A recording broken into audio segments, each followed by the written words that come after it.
got cool with the background music. This might be kind of distracting. Okay. So if you didn't see up here, a couple things are happening. We're writing thank you cards. Obviously, you should already be doing that. And then also, recruitment is starting very soon. Nominations are going out in December.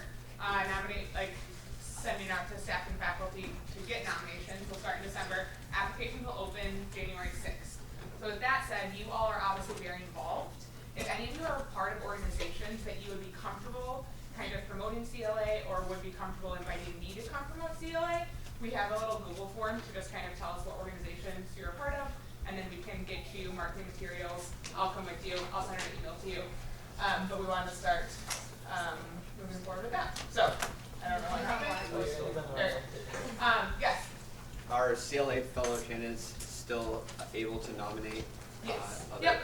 So the nomination link will open and we'll email that to you all. We encourage you to, if you have any friends that you think will really benefit from this, anyone that you kind of already are mentoring, those are great people to nominate for this program. If you nominate, they will get an email directly from us saying, here's the application. There's no question.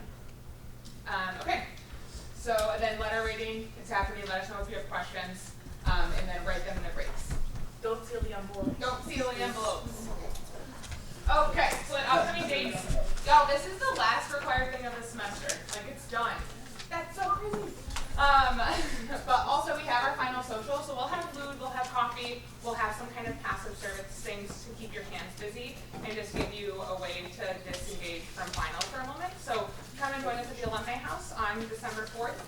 Help give access to some local communities and come and eat food and drink coffee while you are in the middle of your finals. Other than that, I keep pushing this button on accident. It's fine. Other than that, everything else except for we have our common ground, our last common ground of the year, on the 10th of December, and then everything goes into next semester. So we've actually put a new schedule up onto Blackboard, because I know when you got the first required events calendar, there's a lot of TBDs. There are no longer TBDs. You know what our schedule is for next semester. So you'll get an email with that in there. Oh my gosh. But everything else is next semester. So that's exciting. Okay, so this is kind of a big update and a big change going into next year. Those of you who are returning, maybe perk your ears up. Those of you who are graduating, sorry, these will be changes that will be implemented after you graduate. So I think it's really important. We are a student leadership program. I think it's really important to have student voices behind the decisions that we're making. So next year, those of you who are returning can apply to be a lead fellow. Essentially, that will be meeting as a group every week or every other week to kind of build the curriculum for the year. I think it's going to allow for some great changes. It'll allow for some more student involvement in what we're doing within this program. And then we'll allow for those of you who are returning to have a different experience. So that application will also open on January 6th. If you are interested, email me. We can set up a time to meet, or you can just submit an application. So then the other part of that is that we are kind of changing our curriculum to be more competency-based. So that means this is research by Dr. Corey C. Miller. She essentially took all of the academic curriculum, all of the leadership programs that currently exist, all the leadership theories, and created a list of 60 competencies for student leadership development. So this is like very researched, all of these competencies. It's what employers are looking for to hire you. It is what people are looking for in leaders. So it's very research-based, and I think it makes sense for us to incorporate that into our curriculum. So with that being said, to give you a little idea of what that will look like, today we're going to be focusing on verbal communication and conflict negotiation. It's going to be the same thing that we're doing this year in terms of our curriculum. We're just going to be more intentional with what the outcomes will be. So just to give you an idea of what that launch is going to look like, any questions on Lead Fellows, what that process is, the changes that we're making going into next year? Good idea. Thanks. Don't know who said that, but I'm excited for it. I think it'll add good energy to this group. But so again, just come up to me if you have questions. Email me. We can get lunch. We can get coffee. Whatever. But wanted to kind of give that to you so that you're not totally surprised when that comes out on January 6th. Cool? Sweet. So at this point, we're going to transition back to Matt and Jordan. Put down thank you cards, and we'll put them back up at breaks. No other CLA questions, right? We're good? Sweet. Thanks, Jordan. Everybody rise for the Pledge of Allegiance. Too soon? Too soon?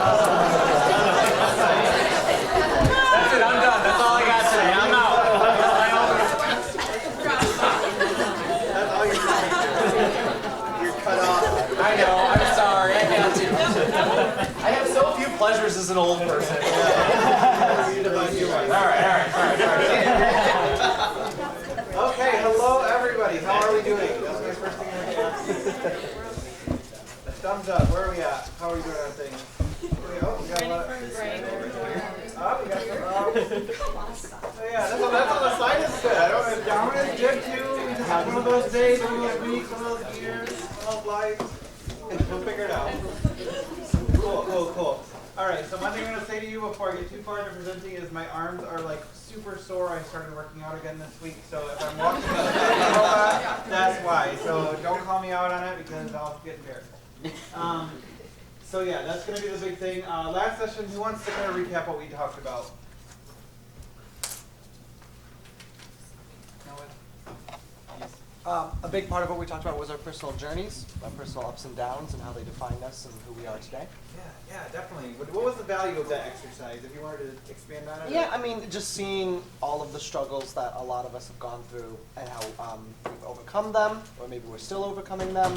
I think a lot of us have more respect for each other and feel closer to each other and more understanding of the people that are around us. Yeah, definitely. So that vulnerability was able to kind of connect you guys, like just opening up and talking about things that aren't commonplace to kind of have a conversation about. We can see how those deeper level of conversations can really flow us into a deeper level of a relationship with somebody, whether it be a friendship or whatever kind of connection you're making with somebody. So definitely. Anything else that we kind of touched on right towards the end? We started fierce conversation. Yes, which is what we get to do today, which is something that I'm very excited for, and which segues me into our special guest that we have here to help present it. So I would like everyone to kind of help me welcome Megan. Introduce myself briefly. So my name is Megan. My email address is up there too, so feel free to jot it down, take a picture. Don't take a picture of my picture, but you can take a picture of my email address or up here too. I was a 2009 graduate of Grand Valley, and so it's so nice to be able to be back here on the campus and see how it's grown. Ever since I was in school, I loved being involved, similar to you all, always looking for a way to better myself in many different avenues. And since graduation, I think that really carries over into your professional life as well. So I know things are getting hard. Exams are coming up, right? Keep the momentum going, because those of you who are graduating too, keep rolling with it, okay? It's going to make you even better professionals and even better in the long run too. So a little bit more about me. I currently work, well, I got my degree, I got a bachelor's in biology when I was here at Grand Valley, but what I do now is I'm a certified child life specialist. So a lot of people might not know what that means because it sounds pretty foreign, but what I do is I work in a clinical medical setting and I help empower kids to conquer their medical experiences. So I do that in a bunch of various different ways. I do it through education, through medical play, through play in general, teaching kids and learning what kids are emotionally feeling or what they're struggling with. I do new diagnosis teaching, procedural support, grief and bereavement interventions if a pediatric patient is passing away or somebody that they love is also going through a bereaved experience.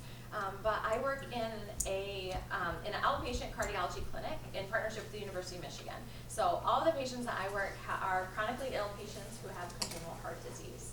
So I've been doing that for the last 8 years. It's a lot of fun. It's a lot of play. But this is definitely something that has also been a passion of mine, is working alongside of Matt and Jordan in this type of fashion and just kind of lighting a fire and everybody and trying to make your torch a bit bigger too for your next endeavors. So I presented a lot on Fierce Conversations, and I'm a big fan of the book that some of you guys have in front of you that we're going to be discussing today. Hopefully it's going to be some really great conversations and that you guys all have prepared a conversation that you probably need to have, whether it's with a friend or a family member or another professional in the field. So that's a little bit about me, but I'll let Jordan take it back over. But if anybody has any questions throughout the presentation, interrupt me, raise your hand, we're happy to stop, and I'll try and get my brain in the right position to go back to what I was saying too. Okay, but don't hesitate to just raise your hand. Yeah, Megan is just as cool and fun as Matt and I, and dare I say, more cool and more fun. So you have that to look forward to. Well, yeah. I'll admit it, my humble will come to it. Yeah, so yeah, Megan is a superstar on this stuff. She uses it almost daily in her professional setting, which is why we trust her to come in here and kind of give a different perspective on what fierce conversation is and what it means in a professional setting, but also from the personal kind of conversations that you might feel you've been needing to have today as we kind of design them. So, excellent. Megan is my co-presenter. Address her as such, please and thank you.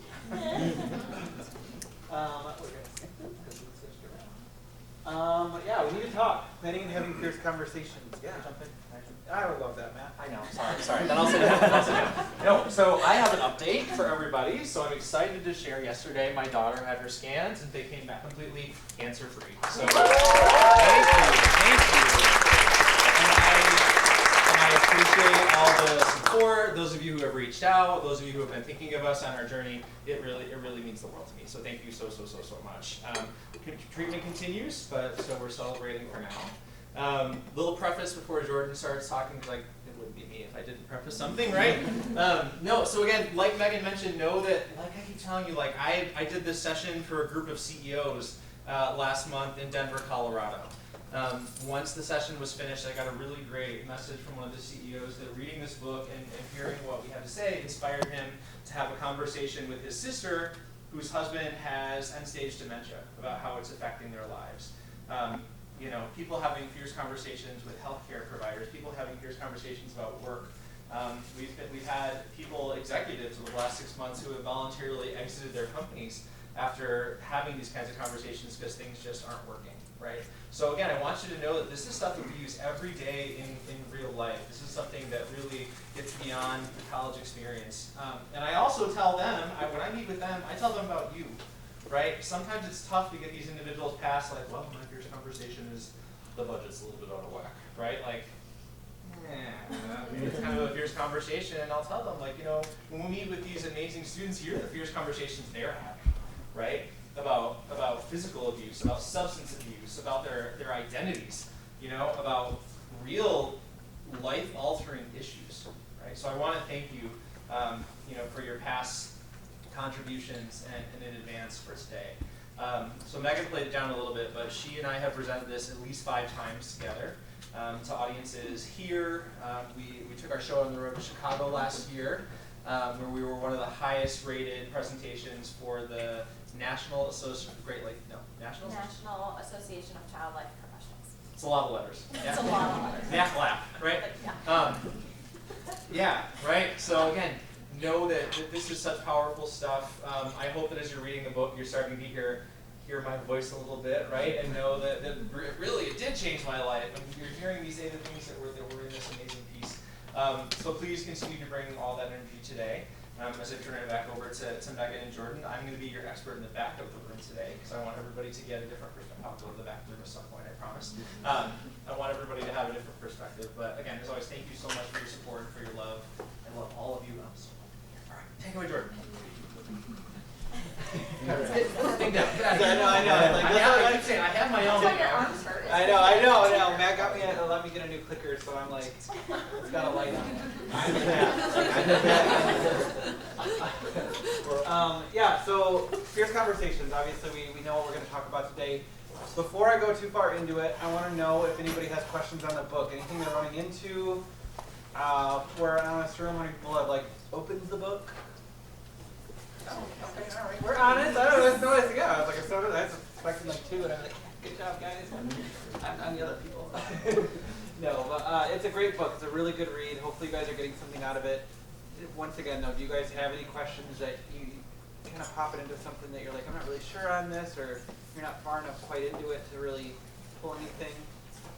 Okay, I just wanted to check with that. And if there's anything that you're come across a passage, you're like, I don't even know what this means. It's pretty straightforward, but there's always room for interpretation, especially for this kind of communication that we're kind of talking about heading on here. So don't be afraid to reach out and ask any questions that relates to that. So what we'll cover, we're going to identify and define the crucial components of an effective and impactful communication. So that is a big undertaking, and it's not necessarily easy. You'll kind of see the process that we're going to put together makes it a little easier. So if you're going to step into this kind of conversation, there's a reason they don't happen consistently. And that's because they're not structured in a way that we can get an impactful outcome.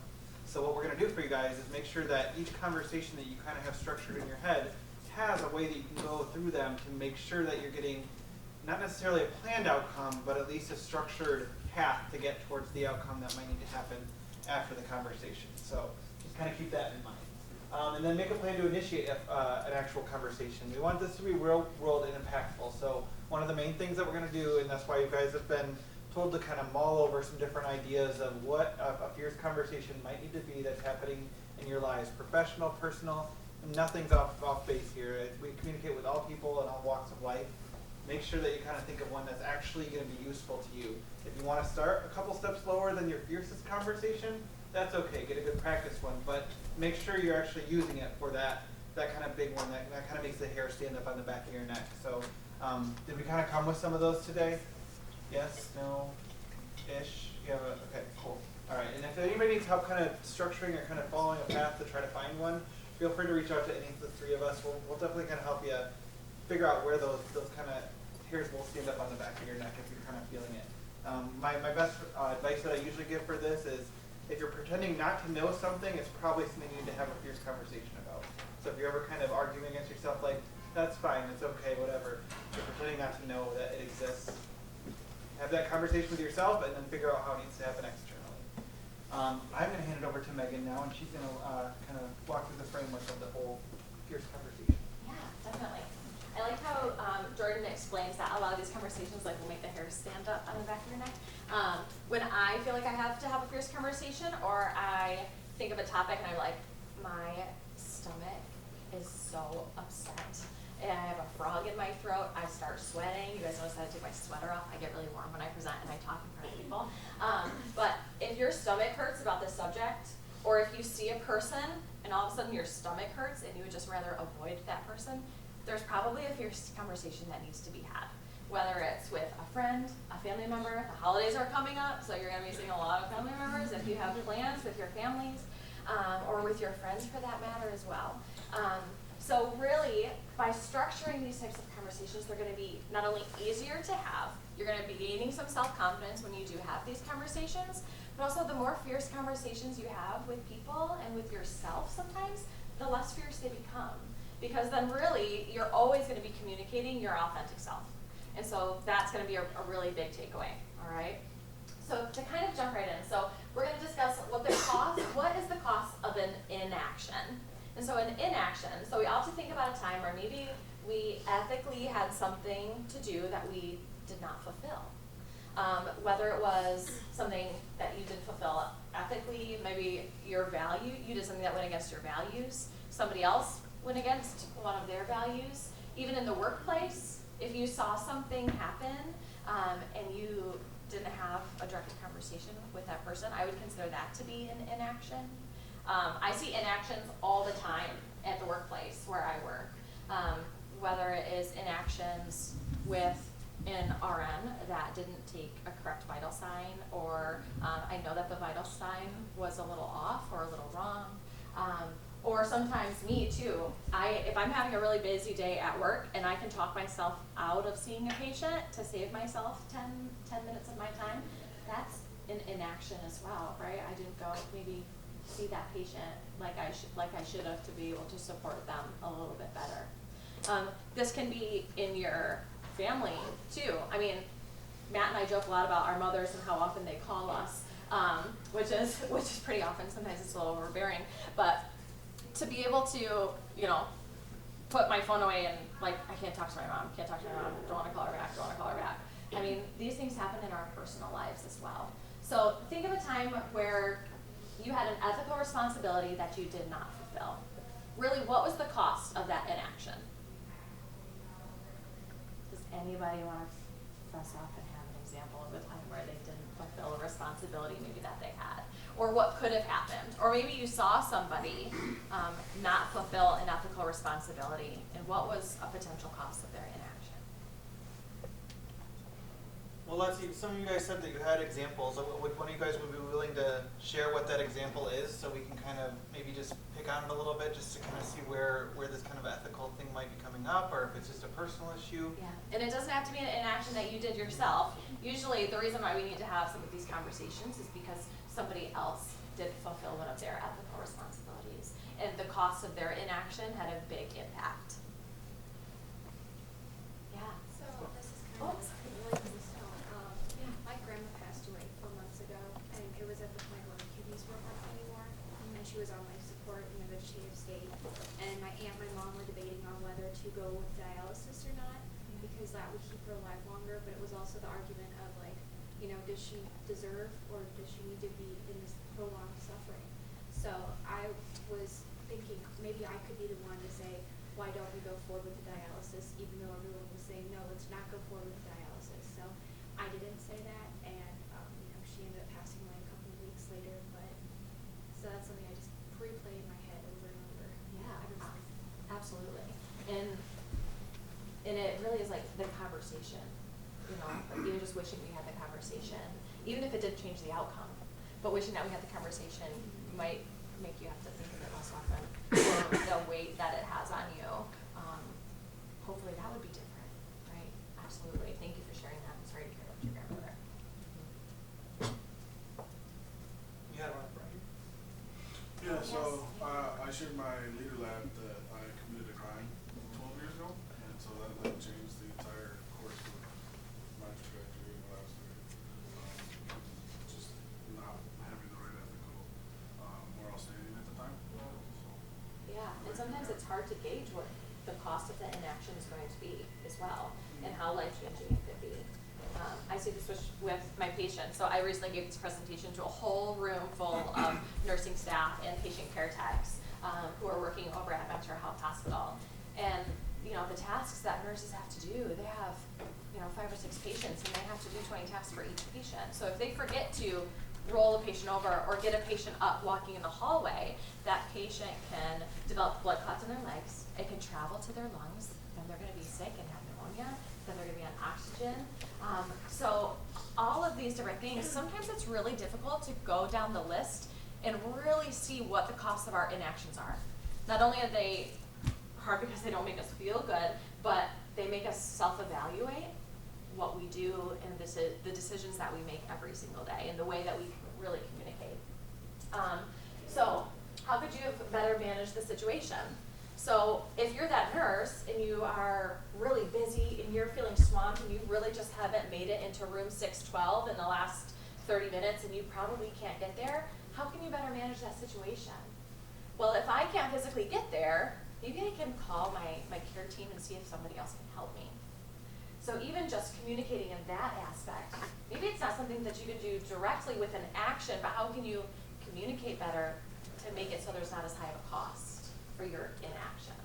So there's a bunch of different ways, and this applies to everything in life too.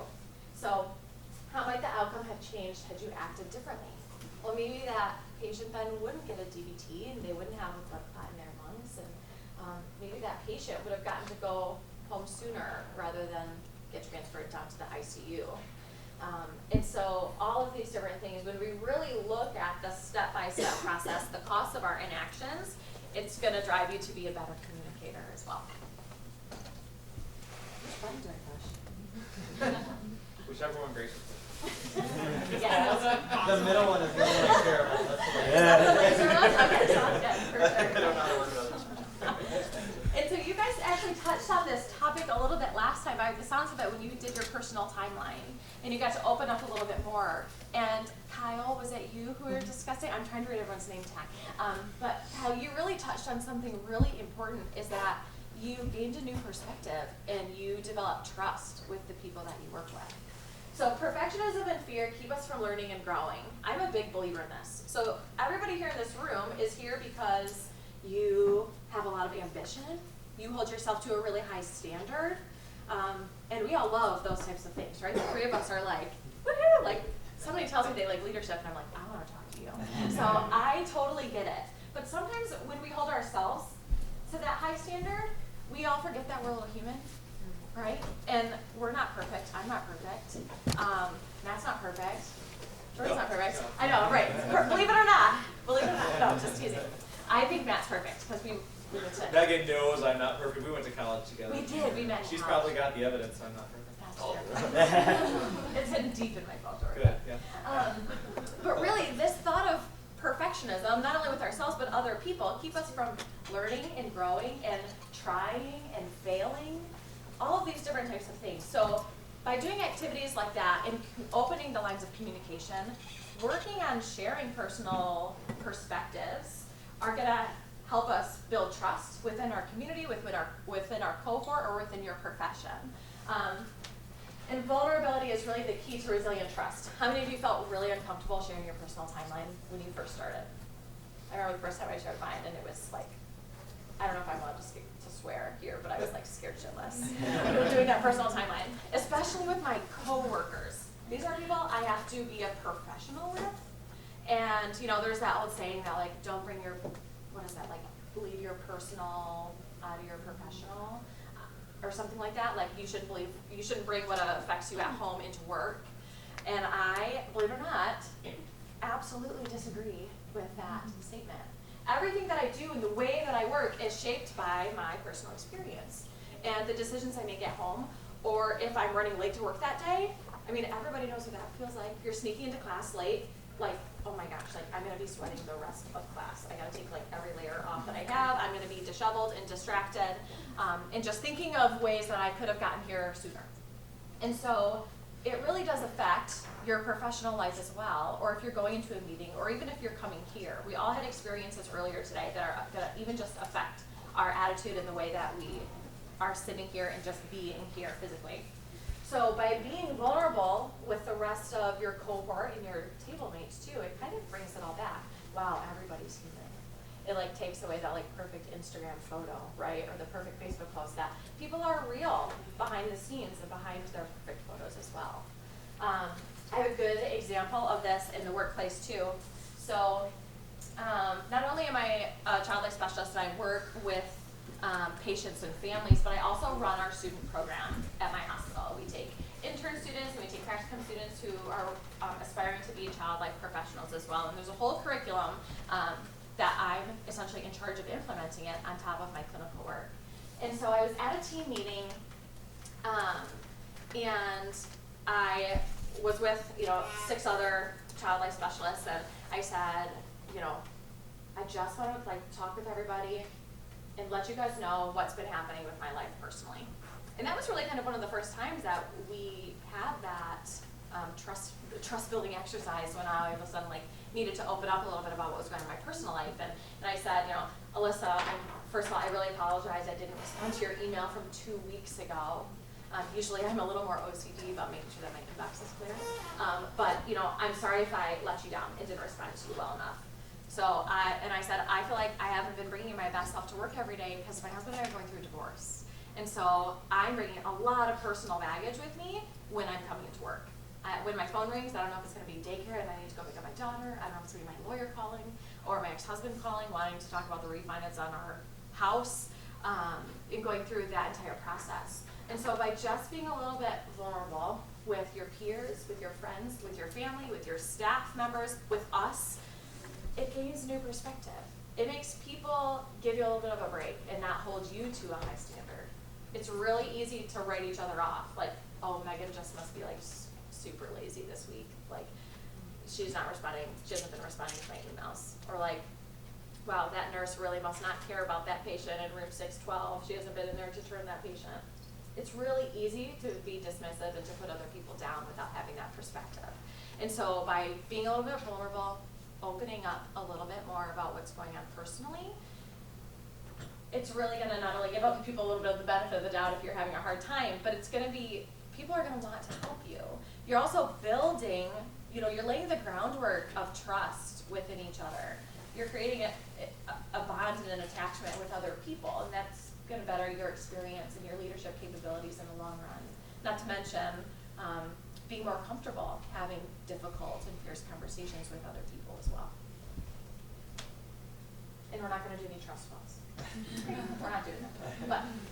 But sometimes the personal timeline feels like a trust fall. So but you guys did great. Yeah, you guys just had a couple examples of Megan's perspective of what physical versus emotional trust looks like. Would you guys mind at your table coming up with a couple of your own as it relates to each of your individual perspectives? I think that'll be really valuable for you guys to kind of come up with your own. So take like 5 minutes and just have a conversation of what physical trust looks like versus emotional trust. Questions? Have at it. So, really, this is going to be the 30-second introduction of your conversation. This is how you break the ice, and this is how you avoid a lot of other mistakes that we can have when we're trying to initiate and actually have these difficult conversations. So we're going to go through this process quite a bit here. Building the conversation. Forgot the slides in here. So really, name the issue. That's step one. So we put a zebra up on here because we don't want you to go looking for zebras. Meaning, don't get distracted by the symptoms of the problem, then really the real issue that's at hand. You know, Matt has a really great example of this too, but like if there's a lot of managers and CEOs out there who avoid having a lot of conversations because they don't know what to have. And we use soft phrases like, oh, Megan has a time management problem. I'm not getting to class on time. I have a time management problem. Well, I don't have a time management problem. I'm 10 minutes late to class every single period that I go to. So it's a little bit more specific. We really want to just get right to the point. So most of the time, the real issue is simple, but don't assume that if it's simple, that means that it's going to be easy to correct, right?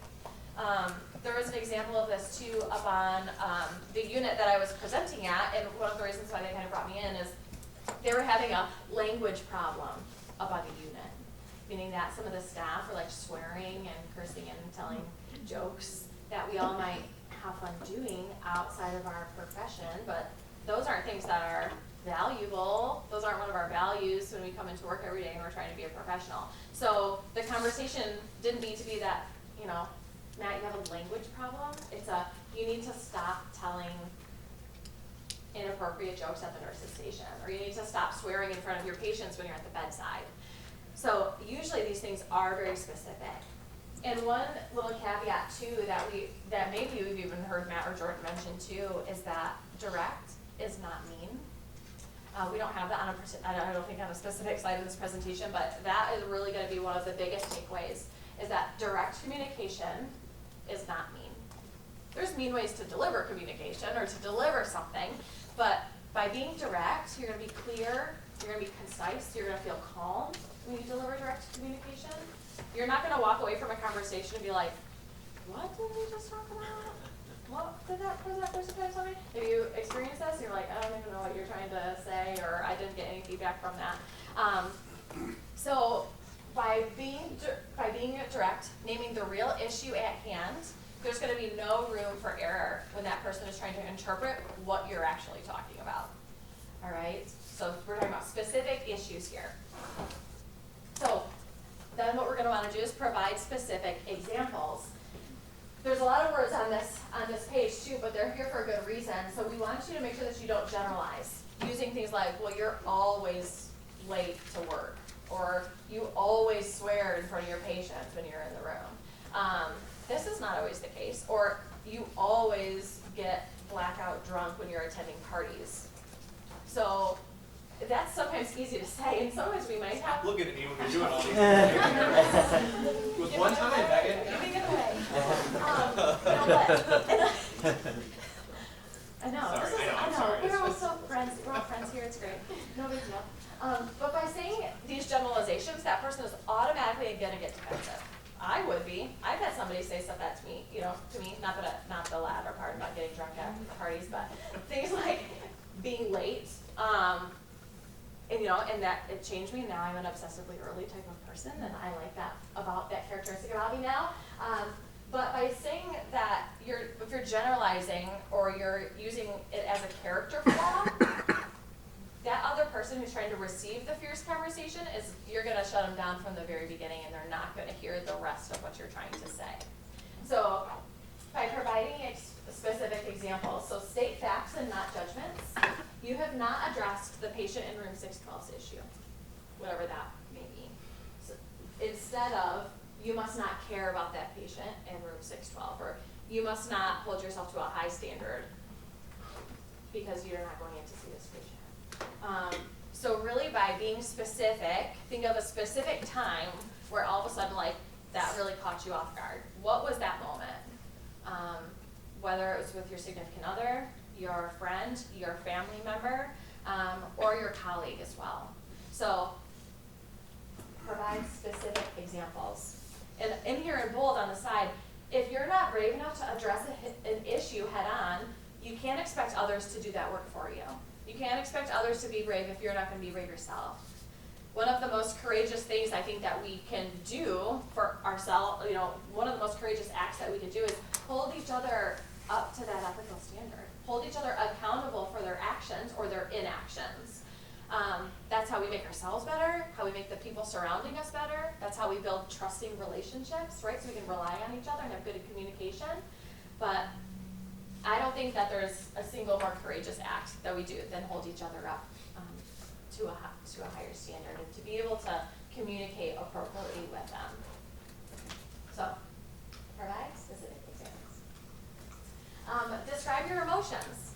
I liked this little emoji play on that you added in here too. It's very cute. This is my favorite thing, by the way. I like that one. He's a little uncomfortable and I imagine he's a little sweaty like I am. So for this part of the conversation, you're gonna explain how you were directly impacted by that person's actions or inaction. So how did it directly impact you? Simple statements usually have a greater impact. So that whole direct communication. This part of it doesn't have to be it doesn't have to be too soft or wishy-washy. I would say you kind of made me a little bit angry when you did this. That's not very impactful, right? I've used actually this phrase. I think that this word is actually really powerful to say that you're angry or that this made me angry. The parent called me and they were angry, and I feel frustrated that you didn't call this patient back. I have a really good specific example of direct communication where the inaction of a manager's inaction would have had a detrimental impact on a patient's health. There's this pediatric patient, she has a congenital heart disease, she also has Down syndrome. So she has heart disease, but she also has lung disease. And so we were trying to coordinate pulmonary rehab for her to help work out her lungs, to help her heart function better, because she was, we have an open heart surgery date pending. She needs a new valve eventually in the next couple of years. We thought it was actually going to have to be last year, but this manager of our, and I feel like I'm working with a bunch of different institutions. This is just my work experience, so it's going to sound like I'm poo-pooing a lot on what I do, but I really, really love what I do. But there was this one example where the stakes were really high. If this patient didn't get enrolled in pulmonary rehab, it was going to be detrimental to her health. Her heart was going to start failing her. Her valve needed to be replaced. If we didn't help work her lungs, we're going to make her heart worse. And so this process went on for about 4 months of this parent not receiving a phone call when to schedule pulmonary rehab for their daughter. And so I actually used the phrase, this parent called me and they were angry. I feel frustrated that you did not call this family back on January 14th at 4 p.m. when you said that you were going to. So being really specific and saying how you're directly impacted. So for this, usually the conversations that you need to have, you say how you're personally affected, but I actually had the opportunity to share both. How my patient verbalized that they were affected, but also how it affected me. And why is this parent calling me? I don't work in pulmonology. I'm not in charge of scheduling, but I'm the person that they're able to get a hold of, so therefore it's my responsibility to advocate for this patient and this family. So don't be afraid to use the words that I'm angry. How does it really make you feel? I have a coworker and she keeps kind of getting passed up for a raise, and she's starting to feel undervalued or devalued. She feels that she's worthless. I feel like I am worthless when I come to work every day. That's not a good feeling either. So there's a whole wide range of the emotions that people's inactions or actions make you feel. And by stating how it's making you feel, you're getting an emotional buy-in for that person, or from that person too. So you're engaging them once more. You're engaging them more on an emotional level too. If somebody told me that I made them sad, or I made them angry, or that I hurt them, I would be disarmed automatically. How can I help? I'm sorry. That would absolutely initiate a change in me and my behavior. And hopefully it would do the same with the other person or the person that you're communicating with as well. Returning members of CLA, does this ring a bell for what we kind of talked about last year for one of our workshops? Yeah, so like the I am question, any of those numbers of ways that you can self-identify and know better about within yourself what you're actually feeling and being able to parse through those different emotions, that's the kind of stuff you can use there. So this is kind of the thing of where a lot of these things can kind of come together and overlap. The better aware you are of how you feel and what your current position is, the better you're able to communicate with other people. So consider that I am phrase and what can go after that, and then what should go after that. Don't hedge it, like Megan said. It's very important that we think of like all of the emotional vernacular that's out there and use the right ones. So we're speaking directly, direct communication once again. It's not mean, right? Let's remember that one. One final note too, we wrote down here too. Sometimes maybe stay away from the word disappointing. That's an easy word to blow off. It can be like a trigger word for a lot of people too. You know, I would kind of be like, what do you mean you're disappointed? Only my mother gets disappointed type of thing. So I would maybe stay away from this word. If you need help coming up with words, email us. All right, we've helped a lot of people in a lot of different situations, even just navigate this emotional journey. These fierce conversations can be triggering for ourselves, and they're difficult to have, but we're trying to help smooth out the process for everybody too, so we feel confident having these conversations in the first place. The next step is clarify what's at stake. And we say clarify what's at stake, but clarify what is actually at stake. Were your actions maybe put you up for termination of your employer? Would they kick you out of school? Would you lose friendships over these actions or inactions? That's going to be a really big one too. What about respect? You're going to lose everybody's respect if you act this way. So really clarify what's at stake.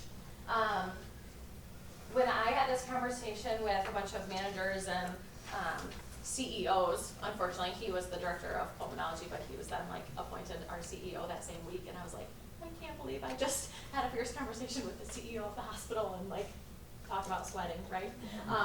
But what was at stake was this patient's health. The lack of the inaction that was caused by this manager was detrimental to this patient's health and was medically negligent. That's what's at stake. Especially when, you know, I'm in a role at work where all I do is advocate for kids all day. So to me, everything really does kind of feel like a big deal, and I'm very passionate about that. But this was definitely a big one. That was a huge risk. If she didn't get enrolled in this program and soon, it really was going to be detrimental to her health. This mom calls me, I'll never ever forget this conversation, and she's crying, and she's saying how she's angry, and she just said, Megan, is this the best my daughter's ever going to get? She can't walk from the house to the car. Is this the best she's going to get? And that absolutely, totally changed my perspective and made me like, well, I guess I'm getting on the phone with managers and, you know, connecting, calling an emergency meeting with all of these people. And so clarify what's actually at stake. Like Jordan said, don't hedge. Don't make this soft. Don't play this down. If you need to have that conversation, don't downplay it. You already have the courage to actually initiate the conversation. Don't get to this part and throw it all away. All right? Don't rob this statement of its power. And now Jordan's again. Yeah, thank you, Megan. Thanks. What I do want you guys to do before we kind of continue on, we're a little over halfway through this structure. I want to give you guys a 15-minute working break, so feel free to get up, do whatever you want to do, but also start considering how that works into this format so far. So we've been throwing a lot of information at you, and I want you to kind of digest a little bit. If you have some questions about what to be doing right now as it relates to that worksheet, let us know. But essentially, we're going to start building this out. Don't be afraid to write on this worksheet. We will give you more if you want them. I mean, this is just an opportunity as a template. Today's the day to figure out how to use it. We can always give you more. So start getting up to that point that we are in this tool, and then start filling it out, all right? Yeah. So that'd be down think of to- an example or two. Yeah, down to clarify what is at stake, Yeah. right? Yep. Yep, and you can start filling out the actual conversation that you need to have. Yep. Write down the language you want to use for each step. Yep, any questions? Ready to go?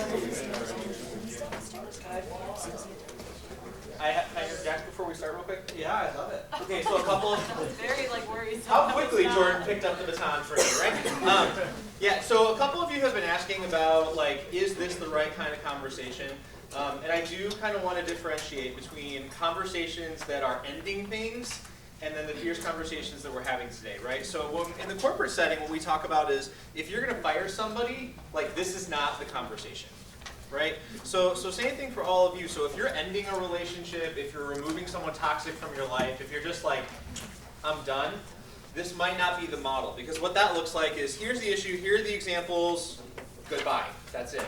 Right? Everything else kind of doesn't really serve your purpose. If you are trying to salvage a relationship, if you're trying to make a positive change, give someone kind of one last shot, that sort of thing, that's this, right? This is a model that we use to try to fix something, to try to save something. Something we talk about extensively is, and I think Jordan and Megan mentioned this, is you have to do this in a genuine way. People can read a disingenuous intent a mile away, right? So if you're not emotionally invested in whatever this is, you shouldn't be doing it, right?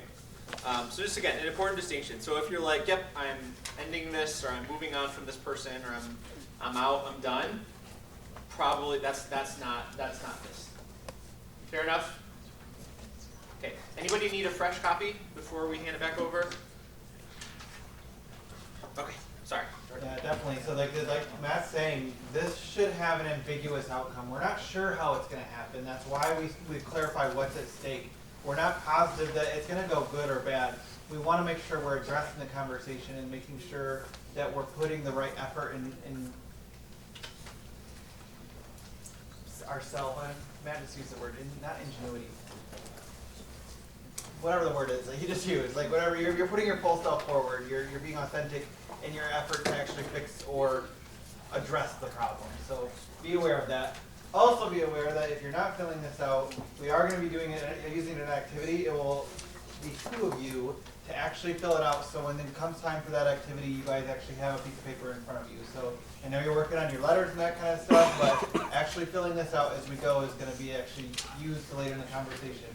Once again, if you guys want another sheet of this to actually work on other conversations, get more familiar with the format, play with it a little bit, email us. We will send you a PDF copy of this. You can use it as many times over as you'd like to be comfortable with it. And Grace has a PDF already. Oh yeah, just ask her. Yeah, we'll be posting it onto like the self-reflection discussion board. It'll be on that, so you can just pull from there. You don't have to actually do the discussion boards, but you can pull. Yeah, so don't email us. I thought you were going to say this to actually email Jordan. I'm like, ooh, cold. Yeah, I was going to say more. Okay, excellent. So, identify your contribution to the issue is the next thing on the slide here. Yes, sir. Really quick. Yeah. For your fierce conversation, should it be a fierce conversation with yourself? I would say yes, but those should hopefully be happening pretty often internally. These are more for those external things because when it comes to time to, open it up for answers, like you kind of are. That's already kind of our. What's that thing called? Your amygdala? Your brain that talks to you? That's the thing with your brain. Right. Your conscience. I know yeah, like I know it's like, yeah, so that's like your conscience. Like, so you can have a fierce conversation with your conscience, but your conscience is already kind of doing that, right? Like you're kind of already interwoven in it. This might give you a little bit of structure of how to come to a clearer understanding of what path to take, but I would say save that one more for like your internal time that you want to do and find a conversation that you can have externally. There's nothing external you need to talk about. Nothing at all, right? Nothing. And yes, you may have an internal conversation. And if you think you can have an internal conversation, come talk to me, okay? Yeah, we'll find something. Speaking of internal conversations and self, how many of us can understand that we may have had a part in creating the issue? Right. That's huge. That's huge. If you can't even come to the table and say that you did anything wrong in this, then you need to have your own internal fierce conversation. There's step one. Learn how to have better internal fierce conversations if you think you have no issue or no fault in anything that happened there. It can be as simple as not having a conversation sooner. There's a reason that these conversations got so built up so emotional, so important that you are where you're at now. And taking action earlier, the inaction of not having a conversation earlier is a problem that you need to own for yourself, okay? So really, really important that we take a step back and not make this an attack, but a reflection of what could I have done better? What can I do better to help serve the solution to this problem, right? Your piece. I don't know. Yes, I don't know is one of my least favorite things to hear in any conversation. That's a personal pet peeve. It's a cop out 97% of the time. Maybe they don't know. Maybe there is an ignorance to it, but a lot of times it's just an opportunity to say, I have nothing to say to you right now because I'm uncomfortable. How many of us have done that? I know I have, even though I hate it. Right. It's so easy just to say, I don't know what the solution is. We're not necessarily looking for the solution at that immediate second. Let's work through it. That's what the point of the conversation is to work towards that solution with somebody. And then hopefully they did, whatever the solution is, good, bad, we're not necessarily sure of what that outcome looks like. But we know we're headed that direction. So I don't know is not a right answer for you. I don't know is an inappropriate answer for them. We can't force them to answer in any one given way.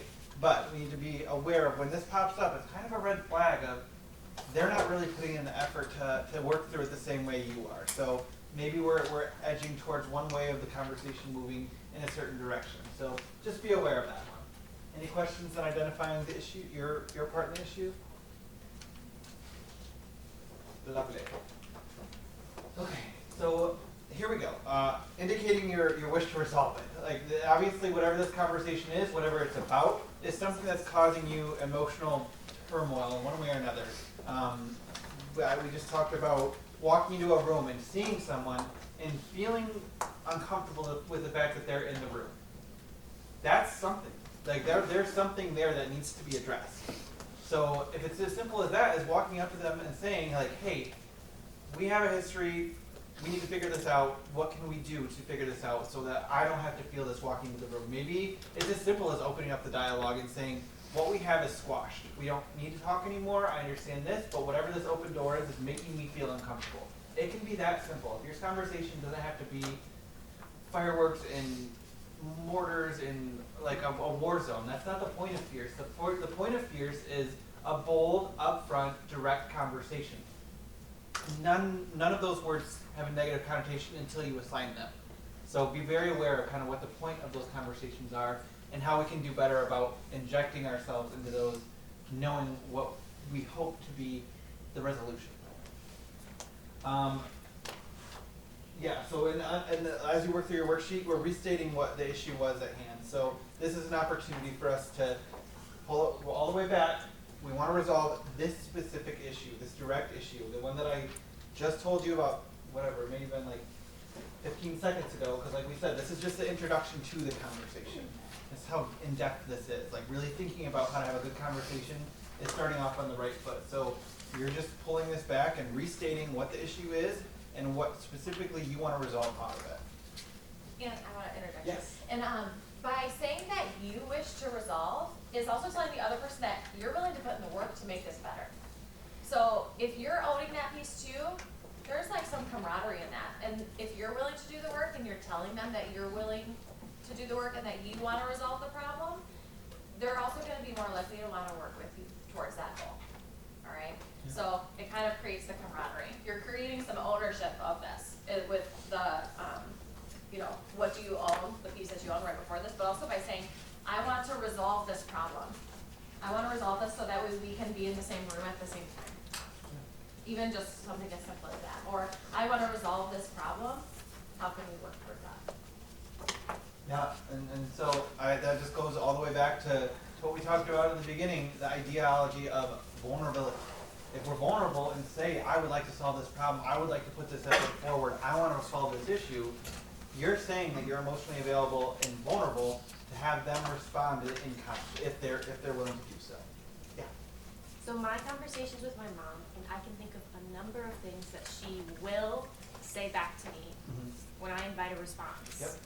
Like classics, like you're very sensitive, or you're not around enough to observe this. Do I address those? Like, I know you might be thinking X, or because she might give that to me and just like So call what an are, end. what are to you, the what are you doing conversation. in your head right now? Are you building the conversation before it happens? Hmm? You're building the conversation before it happens, right? Yeah. So, not necessarily something you can predict, unless you have psychic powers. The way that we're structuring this is, I would say you don't ever try to build a conversation before it happens. I'm so guilty of this. I'll talk to my boyfriend and be like, all right, I know he's gonna say this, but you know what? I'm gonna like, I'll have something ready to combat him with. And like, no, like, like that's just dumb. Like, don't be ready to respond to something that's not happened. Like, if like you can't like. Yeah, there might be so much thing, like the apple falls in your head, falls on the ground, gravity exists, right? That's the whole Newton thing.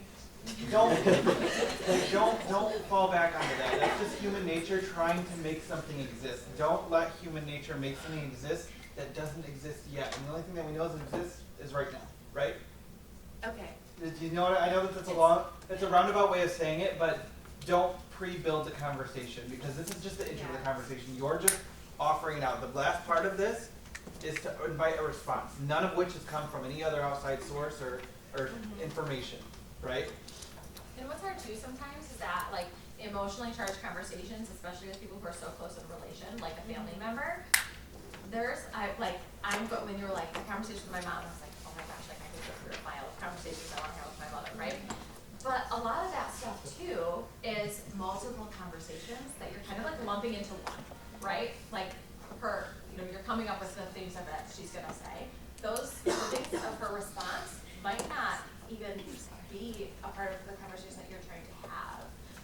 Does that make sense? Like the topic of what you're maybe trying to address with your mother, she might say something and you're like, well, that's not even like what I'm talking about right now. But yes, you know what I mean? Like there can be 20 different topics that you want to talk about, but they might need to be more than just one conversation. This really should be like about a specific example of a time, and then that way too, if the person you're having this conversation with, even if it is your mom, you can redirect her back to what is actually the issue at hand too. It's really hard to not like fall down the rabbit hole with multiple issues, especially if like they're a family member and you waited a long time to have this conversation and all those different types of things too. But I do agree with Jordan too about trying not to build the conversation in your head already, or trying to come up with like defense blocks to what they could potentially say. You can't predict what other people are gonna do and say. You might have good odds at it, but a lot of the times what that's just even gonna do for you personally isn't gonna be worth it. It's just gonna be more detrimental to your mental state and going into this conversation too. How they respond is their responsibility. And we're gonna talk, I think, a little bit about that too, about the response. And give yourself some grace with family. Parents and family are they are the hardest, fierce conversations to have, because it is as opposite of vacuum as you can get, right? Like Megan said, there are so many other things going on there, good, bad, and otherwise. And so much history. Right. There's a lot to unpack, so to Megan's point, it might have to be a process, you know? Which I know is exactly what we want here, like 50 years now. It's not right, but. So the only other thing that I want to kind of touch on with that is because I know that I fall into this. Empathy speaks more to me, so when I walk into a situation where I know that I need to have this conversation and it needs to be unbiased as possible as far as finding a solution, my idea is that if I do that, if I start building this conversation, I'm walking into a conversation with ammo before I even start talking to the person. They might be totally amicable, waving a white flag, and I'm walking in there with like, I know you're going to do this and this and that, and then you're going to do this. So then I'm becoming the bad guy in this situation where I'm trying to solve a problem. So if I just kind of think about it that way, like if I'm empathetic, I'm going to walk into the conversation with a clean slate, the same that they would have, not necessarily knowing that I'm going to walk into them and have this conversation that it's not going to be any more comfortable for them, but I'm prepared with this format and not anything else, not any other conversations or ideas or history that I'm bringing into it. I'm going to tell you what I think is most important to the resolution of this conversation before we get into it. Sound fair? Any other questions on this? Yes, sir. What do you think about having healthy expectations? You're having a conversation, perhaps with someone who has shut you down in the past and really disappointed you.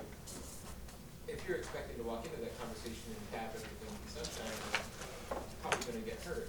I mean, what do you think about, having at least some kind of expectation about what to do? My advice for expectations in general is manage them, whatever it is. If I'm applying for a job and this is my dream job, I'm gonna get it. The more that I hope to get that dream job, the harder it is gonna be if the outcome is negative. Will it be amazing and awesome and great if I get it? Well, yeah, but you gotta kind of manage both sides of that. If you just kind of manage your in-between zone, be hopeful, be positive, hope for the best, but be prepared for the worst. It's kind of one of those manage both sides. Like, I'm not saying go in there and be negative Nancy. It's I would say almost impossible to walk into any conversation with a clean white slate when something that's emotionally charged, usually. So what I would want to say to you is make sure that you're just managing it. Find that middle ground where you can walk in and know that I don't know what the outcome's going to be, but let's figure it out. Let's have a conversation. Let's be curious. Let's be children in this scenario. I think a really cool thing we do for one of the personality assessments is we talk about, like, if you throw a kid a ball, like a 3-year-old a ball, what do they do with it? They like put it in their mouth, like they like throw it, they like you give it back to them, and then like they like have it like on their head. They don't know how to use it. They're curious about it. That's how we need to enter this. So with a mindset of curiosity, these conversations where we're not sure what the outcome's going to be, but it's going to be something, right? Let's figure out what it is. It's a treasure hunt. Good, bad, I don't know. We'll see. And the one thing too that you can always expect from a conversation, and I've trained myself to always expect this, is I expect myself to just be brave. And if I actually have the conversation, I already won. Because I did what I wanted to do, I said my piece, and I'm proud of myself. Even if it's not the outcome I want, even if that person doesn't want to participate in the conversation, even if they just get defensive and start screaming at me, at least I controlled what I could control, and I'm proud that I even had the courage to bring it up. And sometimes that is a win. Sometimes that's a win. Sometimes that's the only win, but at least it's a win. And that really should be something to be proud of. Like Matt said, he gave this presentation to a bunch of CEOs. I mean, I don't think anybody in this room is a CEO.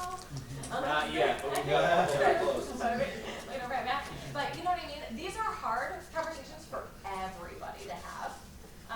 Not just us, not just from managers and directors and CEOs and vice presidents.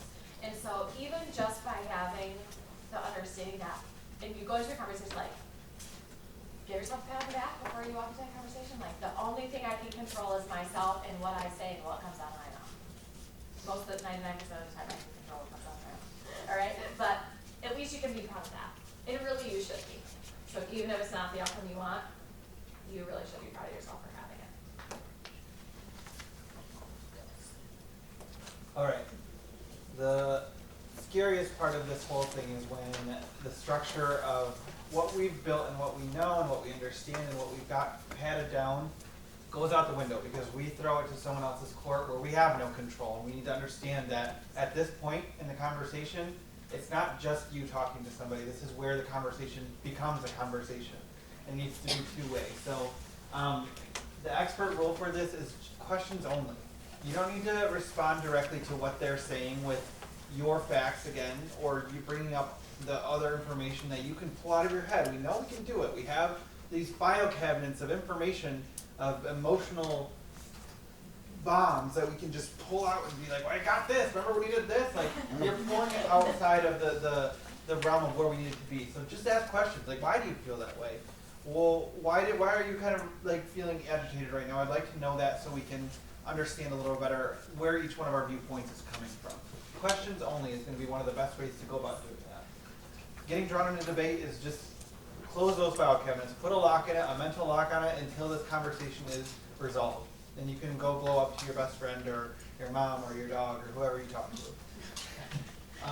Do not respond to defensiveness. That's only going to kind of escalate things outside of the direction that we're trying to go. So if we're responding to defensiveness with defensiveness, we're going to get more defensiveness, and then we're building this taller wall that turns into a box, and then we're just losing the whole ideology of conversation. How many of us know the rule in an interview to just be quiet? Let yourself. How many know how hard it is in an interview to just be quiet? Yeah. Right, yeah, like all these long-winded talkers up here, myself included. We like to let our thoughts be heard and make sure they're being sent across, but sometimes it's okay to let someone think. I'm one of those people, if someone brings one of these conversations to me, I'm not gonna respond right away. I need to process what you're throwing in my direction. I will acknowledge it, but that acknowledgement is not gonna be a resolution. So being okay, just letting silence live is okay. And kind of let them process through it. Maybe a little question, a prodding question, like, are you just kind of thinking through this right now? And yes or no, just kind of figuring out where they're at. That's okay. But don't push for stuff. Let silence live. And then redirect only if necessary. This kind of goes all the way back to a couple conversations ago about if we have all these other topics that can kind of come in and dilute the whole point of our direct conversation, then we're not doing it right. So if it gets over here where our conversation is supposed to be one directional conversation to solve one specific issue, then we need to redirect. And that's only when necessary. You don't need to redirect if it's still on topic. Be like, well, we were talking about this. If it's still on topic, be aware and then understand that maybe we need to redirect sometimes if they're pulling in other problems, other fierce conversation topics that need to happen at a different time. Cool? Okay. Questions, comments, concerns, ideas? None? And we can come up with some examples too. When you end the conversation, you've like said you invite a response, you wish to resolve, and all of a sudden you're here, you're like, how can we resolve this problem together? That's really scary. There's gonna be silence. A lot of the times there can be defensiveness too. Redirect, and really like, you can restate that opening statement by identifying the real issue and the problem at hand. Or restate the question that you asked them. I want to resolve this. How can we make this process better for the both of us? You can just ask it again. Yeah? You think there's always going to be a solution to a problem? Pardon? Do you think there's always going to be a solution to a problem? Or do you think sometimes there are like that? And sometimes the solution is actually, we clearly see this different ways and have different opinions about this. Yeah, so Can we function together, even with the different expectations? And so sometimes that's the resolution. It might not be the one that you want or the one that you expect. Other people perceive things so much differently. And so it really can just be, you know, once you're done actually having the full conversation, well, you know, you can say, I'm glad we had this conversation. We clearly see things differently and from different perspectives. Where should we go from here? There's always an answer. Yeah. Yeah. Whether or not it's a solution, right? Like silence, that's an answer. Someone walking away, that's an answer.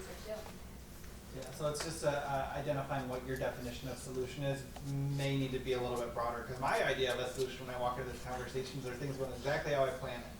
That's never going to be how it works. That person's going to agree with me and think my plan is awesome and it's going to be great. Yeah, but so a lot of the times, that's not the case. And so it really is like, like inviting a response and expecting an answer, not necessarily the one that you want, which sucks.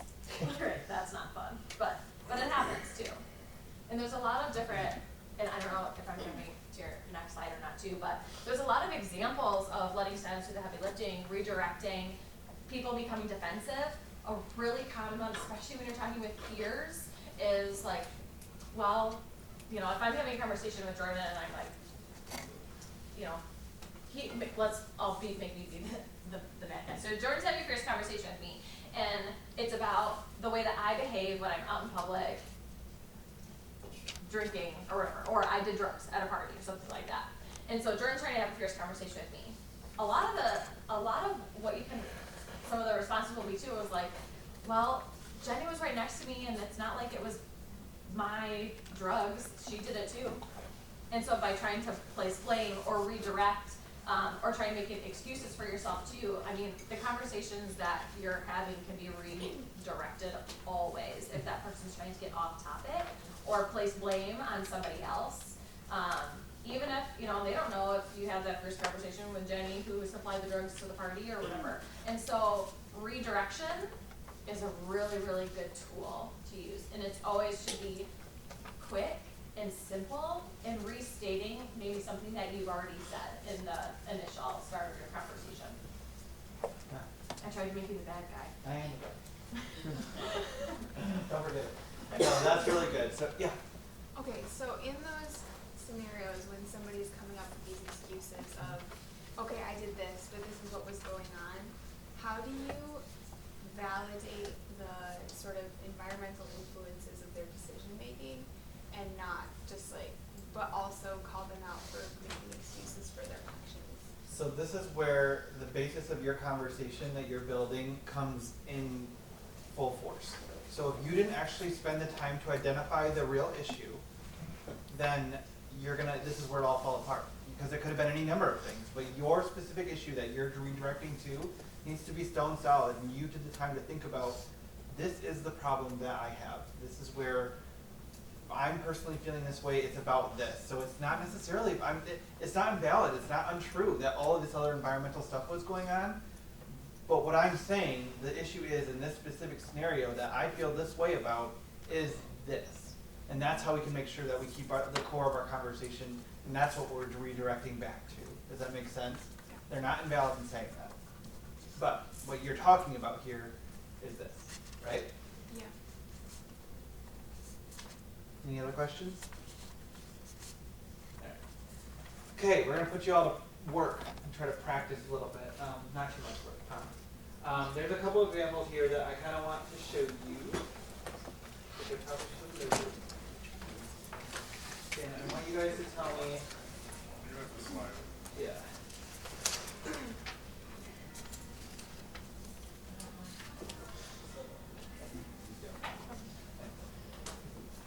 I've been secretly recording our conversation.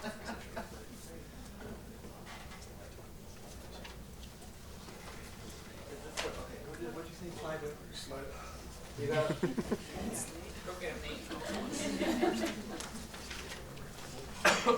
Like this? I'm good playing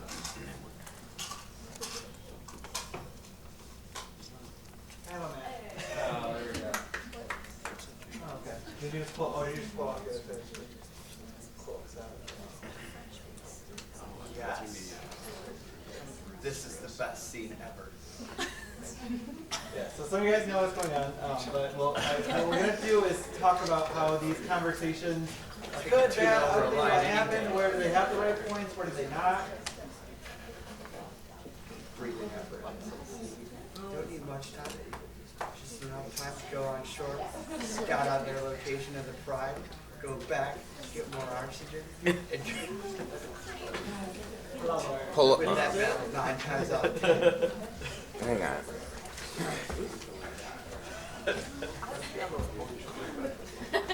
I'm sorry, this is my favorite scene.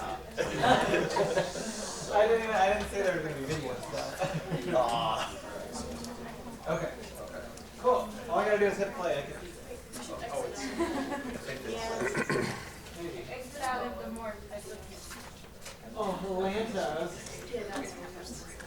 We're gonna have a fierce conversation. I'm gonna have a good conversation with this computer for you guys to talk about. Did you unmute the top?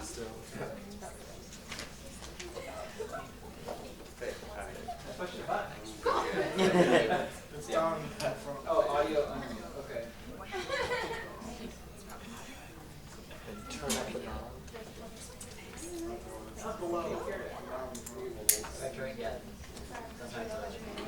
You know what I just did?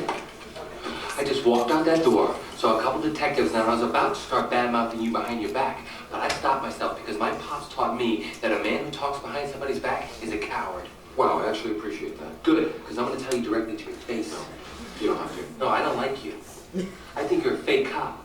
The sound of your piss hitting the urinal, it sounds feminine. Isn't it wild? I would attack you.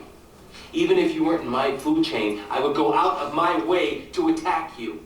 If I were a lion and you were a tuna, I would swim out in the middle of the ocean and freaking eat you. And then I'd bang your tuna girlfriend.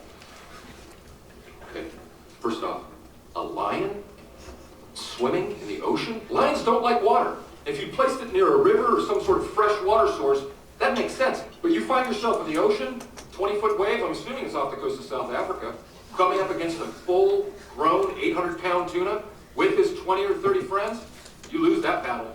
You lose that battle 9 times out of 10. And guess what? You've wandered into our school of tuna, and we now have a taste of lion. We've talked to ourselves. We've communicated and said, you know what? Lion tastes good. Let's go get some more lion. We've developed a system to establish a beachhead and aggressively hunt you and your family. And we will corner your pride, your children, your offspring. We will construct a series of breathing apparatus. We'll be able to trap certain amounts of oxygen. It's not going to be days at a time, but an hour, hour 45, no problem. That will give us enough time to figure out where you live, go back to the sea, get more oxygen, and then stop you. You just lost to your own game. You're outgunned and outmanned. Did that go the way you thought it was going to go? All right. What are our responses to that? Was that a good fierce conversation? Who was trying to make the fierce conversation?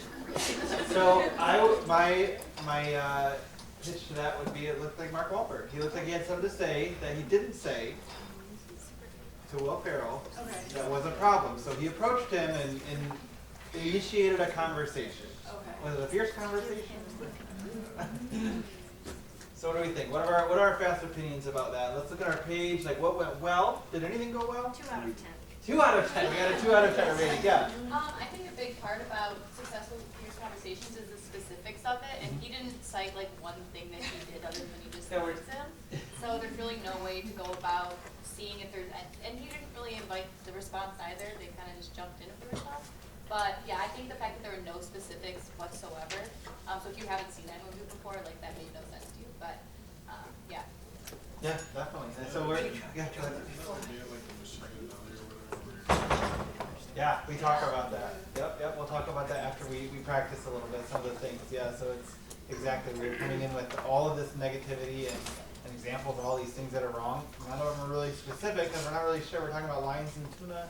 I'm not sure exactly. I have not seen the movie, so it's exactly what I was like, oh, like, Matt and I found that and was like, okay. It's really hard to find good examples of fierce conversation. Good ones. Good ones. Yeah, a lot of good bad ones. Yeah. Anything else about that? Like, what else does our sheet say went well or yeah?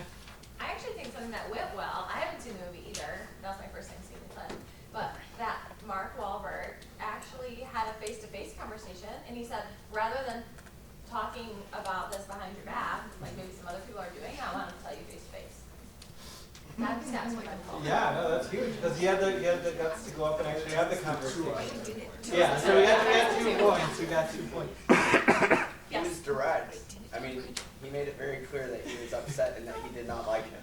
This might be an example of that the direct does not mean has caveats. Because it maybe wasn't direct in the right way of actually telling him what the actual problem was. But you're right. There's direct there. We just need to edit it a little bit, buffer it up a little. Yeah, right behind it. Then we. He gave examples. Yes. Yeah. Neat examples. Yeah, they were. Yeah, he's like, at least kind of we're figuring out something's wrong here, at least, right? Yeah, specific examples, a little bit of generalization and character defects, jabs, but there were specific examples. Yeah. Well, I was gonna say too, like what she was, I think she was the one talking about it earlier, where she was talking about direct communication doesn't equal mean communication. So I think that's kind of where Cameron's saying that. Yeah. Yeah, he was direct, but it was definitely mean. Yeah. Delivered wrong. Absolutely. Definitely. Okay, I'm gonna try to do this one. Now you hit the escape button. Just like. And then you click on the next one. There you go. Good. Then you go down and maximize it, but you don't have to. You just okay. Oh no! Oh my God! All right, I'll do my job again. I can't. I'm just gonna play with my dog. There's a reason I sat today. 2 hours. I know Beer's conversation is not YouTube technology. I'll just hit play this. Okay, same thing. Good work, Stanley. Great performance review. Stanley in the house, everybody. Woo! Angela, your turn. I actually look forward to performance reviews. I did the youth beauty pageant circuit, and I enjoyed that quite a bit. I really enjoy being judged. I believe I hold up very well to even severe scrutiny. Michael? Yeah. Jan's on the phone for you. Oh, Angela, you were totally satisfactory this year. How do we feel about that? It's a really serious conversation. It was hardly a conversation at all. Yeah. You were great, Mike. And she was even ready for judgment. She was ready to change Ready to and be better. Yeah, she was open, she was vulnerable, she was excited. Yeah, there was no response, maybe to the issue too? Oh yeah, sorry. Like, if somebody told me I was totally satisfactory, that'd be like a backhanded compliment, because, I don't know, like, yeah, you're doing all right, but also they didn't, like, feel necessary to go into specifics at all, or what you need to do better, Yeah. or you're just floating, so to speak. Yeah, what does that mean? So like vague communication, like when we leave the conversation, we're like, what was that? What was the feedback I got? Did I do a good, do I still have a job? Did I get fired?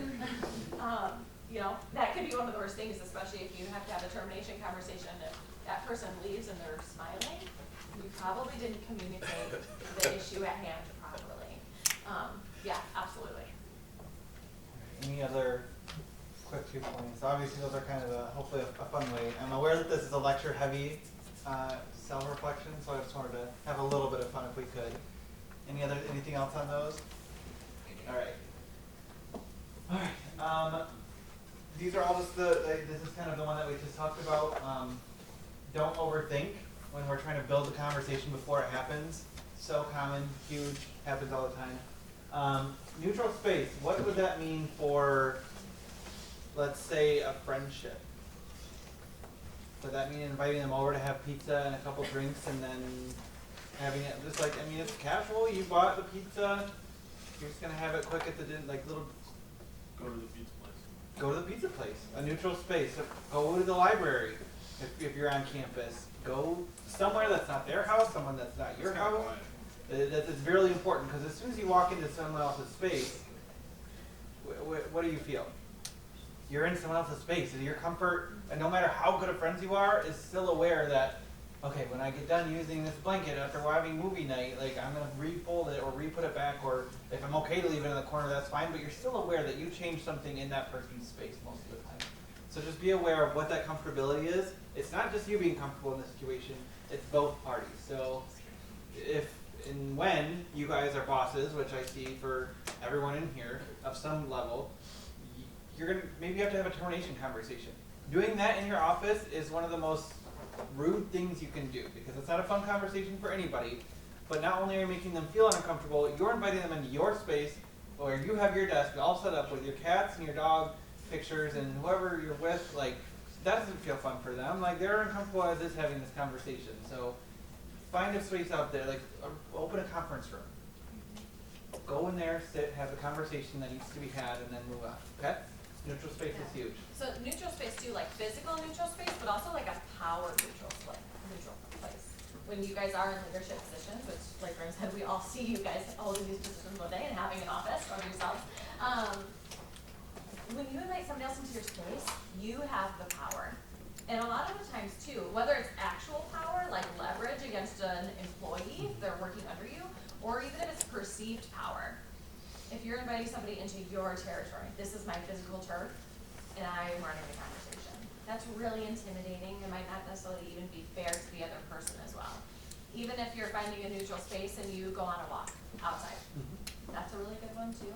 Renting out a conference room, doing it at a quiet coffee shop, in the back corner where nobody's really gonna overhear you or you're gonna make the other person feel uncomfortable. But a lot of that neutral space too, it's physical neutral space, but also emotional neutral space. Do you have a question? Yeah, so let's say you have had a conversation with one of your parents and you still live with them at the time. So there's really no place in the house that I guess is neutral. Yeah. So then would it still be like a good idea to like go get pizza with them? Or Yeah, invite them out for coffee, go to the mall, have a walk around the mall. If there's like if it's nice out, just go on a walk somewhere. Maybe that's out of the ordinary. Just something that's not in the house. Like I wouldn't even say have it in the car necessarily, because there is that concentration power dynamic of like, I need to focus on the road, I can't give you my full attention. That's a really common one. A lot of people are like, well, we're road tripping, we're having some good talks on this conversation or on this trip, and wherever that goes. That's not You're a necessarily. parent that's like, I'll crash this car. Yeah, exactly. So, and like, if there's those emotions pop up, like, if I don't want this crazy person driving when they're all emotional, like, you know what I mean? Like, you're trying to just hedge your bets a little bit and understanding, like, where can everybody be free to kind of expand on how they feel in an open environment that doesn't feel like you have power. Like, I mean, the mall, like, a zoo. Like, you know, I mean, it's about as good as it gets when you're just trying to go find somewhere that you can just have like a private space at maybe the food court or wherever and just hash it out, right? So the fierce conversation I want to have is with my grandma, but she's been like ignoring my family and she lives like 2 hours away. What do you think about the idea of like writing a letter that's like a fierce conversation? Like, I guess, how would you recommend going about something like that? My first and foremost recommendation is to make the trip. You making the trip there to have a face-to-face conversation with her shows how important this conversation is to you. So if you can find something fun to do that weekend or whatever, you pop over there, great. But the face-to-face is huge. I mean, we're so text-heavy nowadays, and we all know how texting and writing and anything that is based on that communication can go 5 to 10 million other different ways than what our expectation is. So if we can't be there to manage that, it could make the conversation worse. That you're having a more fierce conversation because what you said in the letter got misconstrued for something else. So I'd say always when possible, actually always kind of period, just find a way to get there, to show that you're putting the effort in to have this conversation to resolve whatever we can about this issue. Cool? Okay, so obviously, this is like 30 seconds away of conversation. Take the time to prepare. That's what we're doing. That's what we're learning to do right now. Super important. The safe to avoid, a happy sandwich. I think this is something we all know in the Midwest. We've talked about it a couple times of like, I really like you. You do this all the time and it infuriates me, but I'm glad to see that you're here today. Like, like, what are we doing here? Like, I don't understand. Like, what's the point? So, like, kill that sandwich, give them the direct vegetables or whatever, meats, the salami. I don't know what kind of sandwich you guys like. Just make it sure that it's that direct communication, and it's just what you want, not the happy stuff. You can't let them defer or deflect away from the topic. You need to have the same respect that you're expecting from them to standpoint. Too many pillows, the same thing. How's it going?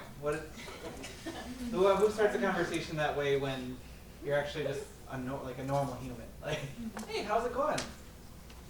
Like, you're my best friend, or like we don't ever talk ever, so like it's not going well. Like, I feel like these mistakes are like almost start with the Midwest exactly. Well, that's where we're living. Yeah, sure.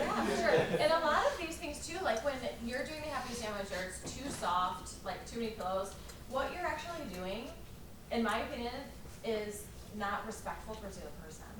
So really, these types of things and these excuses that we're having is really just to make ourselves feel better.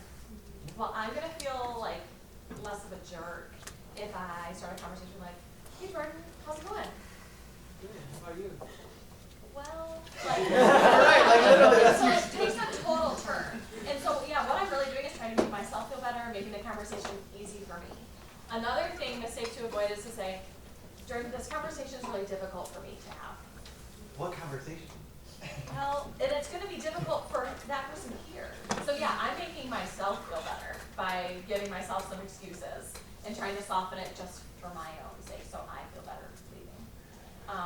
All of these things are not going to be beneficial for the other person, especially if you're trying to make the conversation too soft. Yeah, and there's your machine gun Nelly. Don't come in with, these are all the things that are going on bad. Like, we gotta have the respect of like just one problem at a time. There might be tons of problems with this individual, one problem at a time. And then writing the script. We kind of talked about this. It's come up multiple times. We can't write the script. We can't predict the future. So just try your best not to do that. Okay, so we're gonna practice a little bit. That lecture was long. You guys have your scripts now. What we're gonna do is essentially fierce conversation speed dating. We're gonna get 2 lines. How many people are here today? We found the math teacher. We're gonna go out in the hallway and actually, I mean, we don't, just split yourselves up in an even line, and we'll kind of, we'll spray that, okay? So, 47. 23, so 23 of your people on each line. You guys aren't going to be able to count? Yeah. But we'll just do, how about this? 15 and 23. So 1, 2, 1, 2, 1, 2, 1, 2, 1, 2, 1, 2, 1, 2, 1, 2, 1, 2, 1, 2, 1, 2, 1, 1, 2, 1, 2, 1, 2, 1, 2, 1, 2, 1, 2, 1, 2, 1, 2, 1, 2, 1, 2, 1, 2, 1, 2. Everybody got it? 1 and 2? Hold on.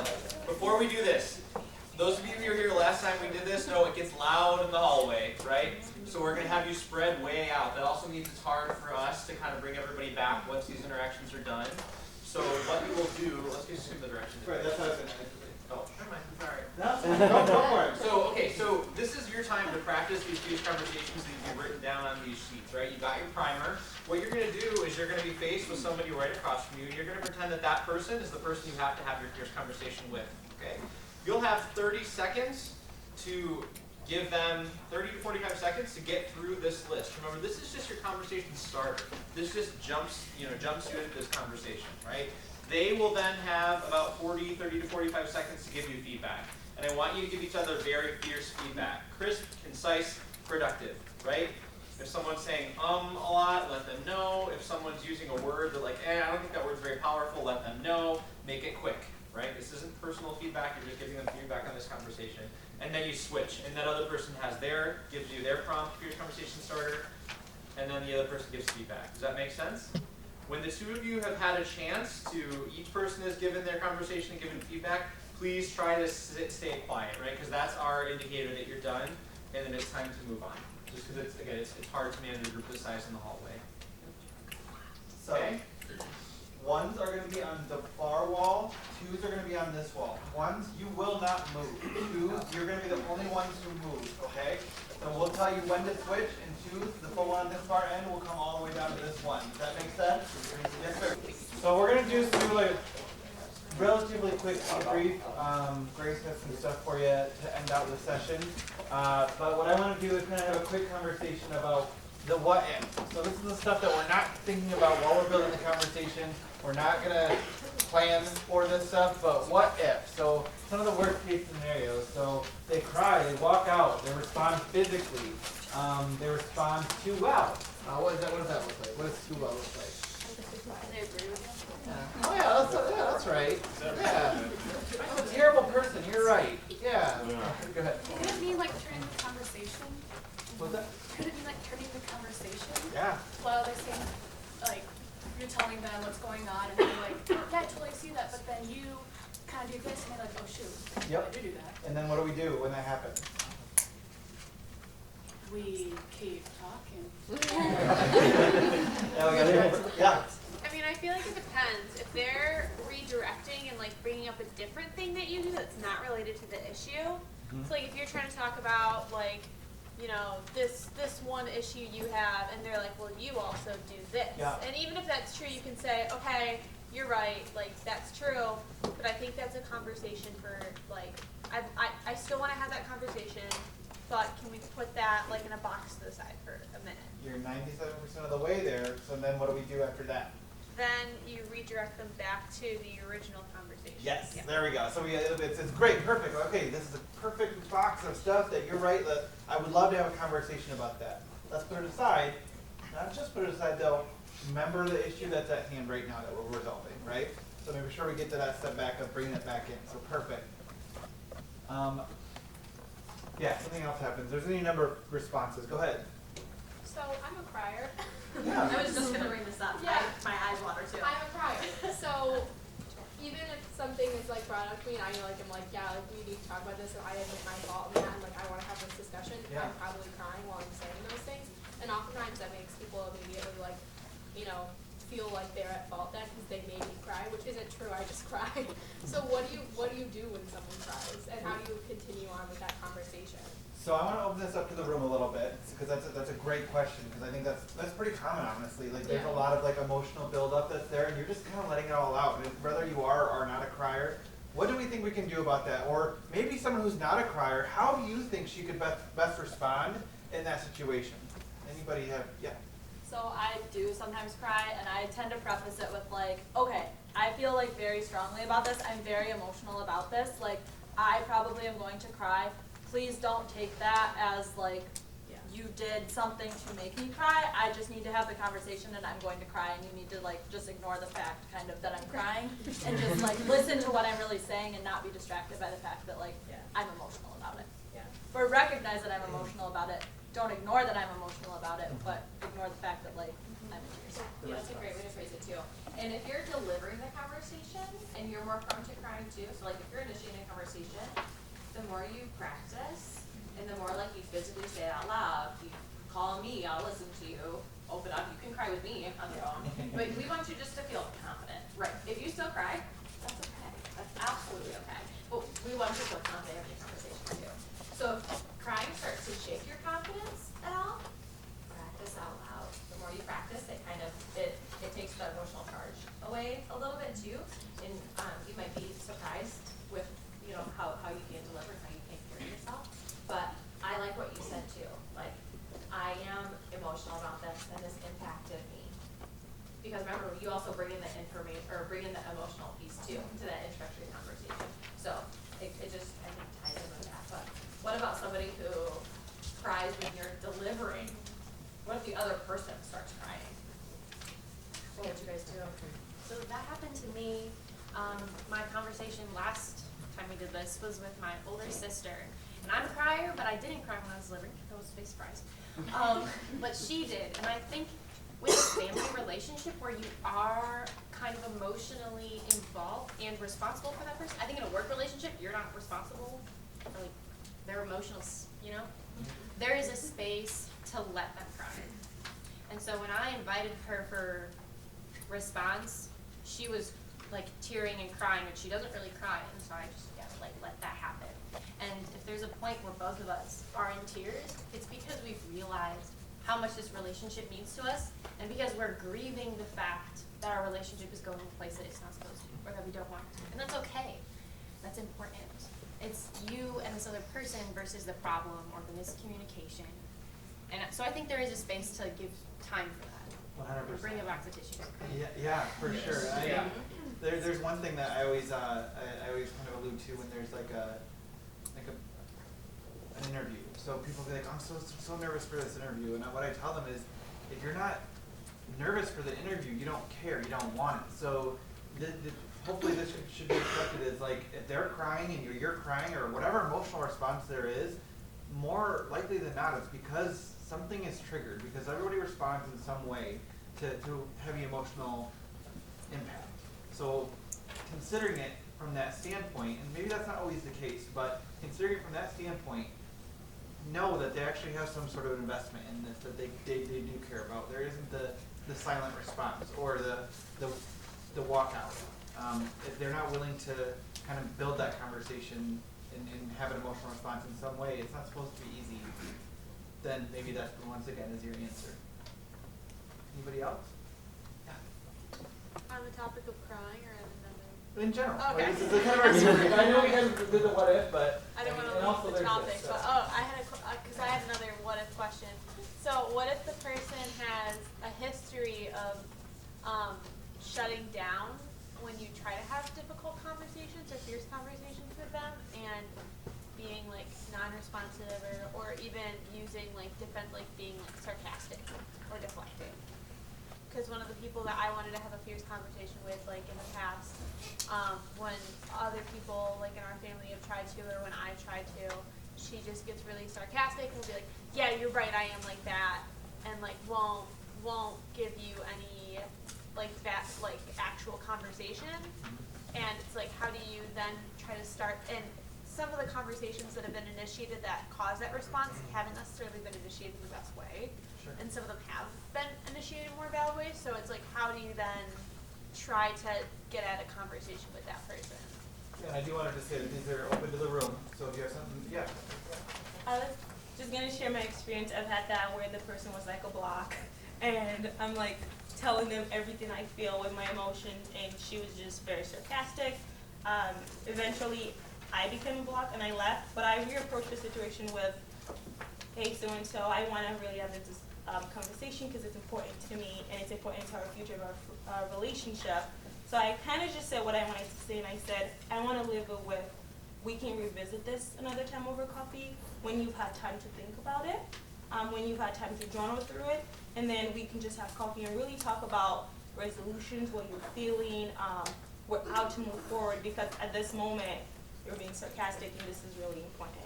And that seemed to work for me, just giving her time, giving her space to really think about what I had said, and also giving myself space and grace to really say what I want to say. So that was me.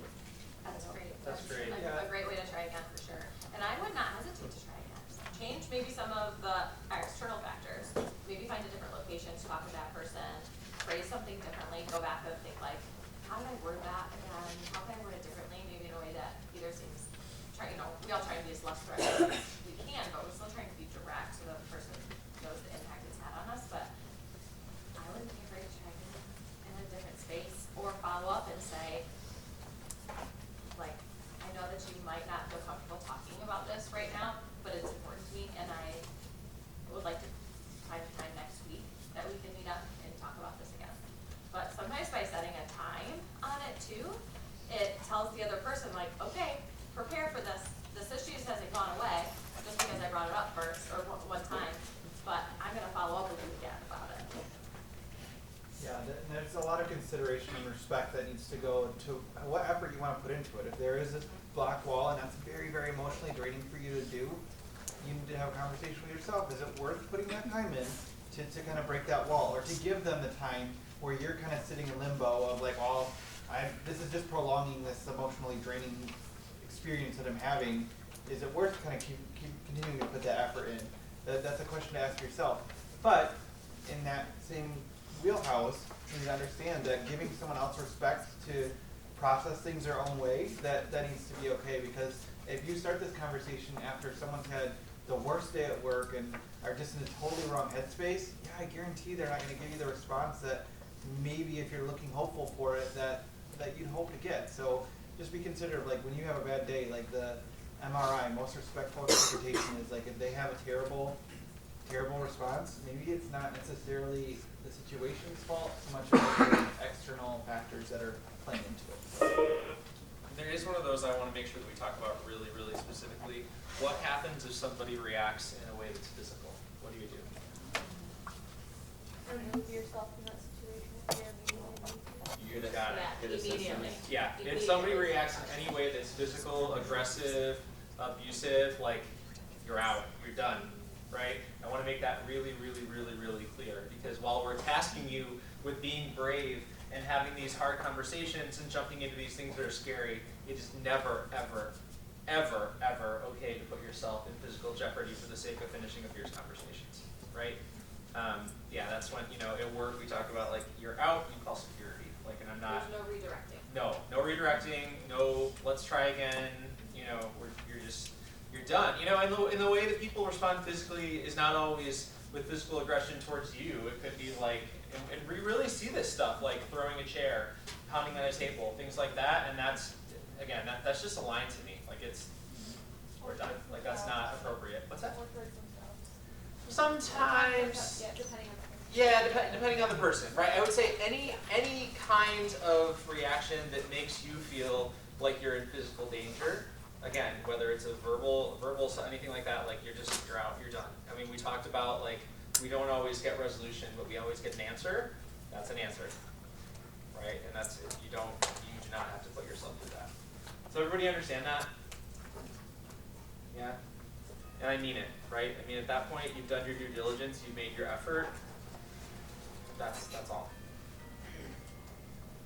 Okay? How do we feel about today? That's all we got for you. Good? Do we feel confident kind of walking into these conversations? They're not easy or necessarily always fun situations to be in, but the importance of them and your emotional kind of distress as it relates to some of the harder conversations that you've been putting off. Hopefully this gives you that tool. It's not a weapon.